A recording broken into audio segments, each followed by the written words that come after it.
মানৱ সমাজত অন্যায়, অবিচাৰ, অধৰ্মৰ প্ৰতাপ দিনে দিনে বাঢ়ি গৈ সমাজ যেতিয়া অস্থিৰ হৈ পৰে, তেতিয়াই ভগৱানে নিজেই অৱতাৰ ৰূপত পৃথিৱীত আৱিৰ্ভাৱ হয়। সেই একেই উদ্দেশ্যৰে মহাপুৰুষ শ্ৰীমন্ত শংকৰদেৱৰ এই পবিত্ৰ বৰদোৱা ধামতে আৱিৰ্ভাৱ ঘটিছিল।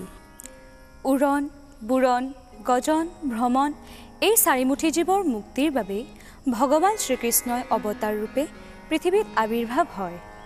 সমগ্ৰ বিশ্ব ব্ৰহ্মাণ্ড তেওঁৰেই সৃষ্টি, তেওঁৱেই পালন কৰোঁতা আৰু তেওঁৱেই তাৰ সংহাৰ কৰোঁতা।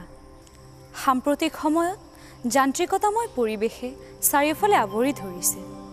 হত্যা, হিংসা, দুৰ্নীতি, লুণ্ঠনৰ এই অন্ধকাৰময় পৰিৱেশত থকা আধ্যাত্মিকতাৰ সেই বটবৃক্ষজোপা আজি যেন অতি অসহায়।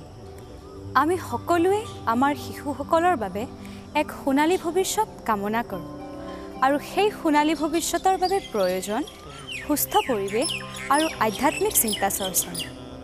সকলোৰে অন্তৰত আধ্যাত্মিক চিন্তাধাৰা জগাই তোলাৰ প্ৰয়াসেৰে আমি আপোনালোকলৈ নিবেদিছোঁ এক ৰসিক ভক্তিমূলক দৃশ্যশ্ৰব্যৰ সংকলন জয় যদুনন্দন।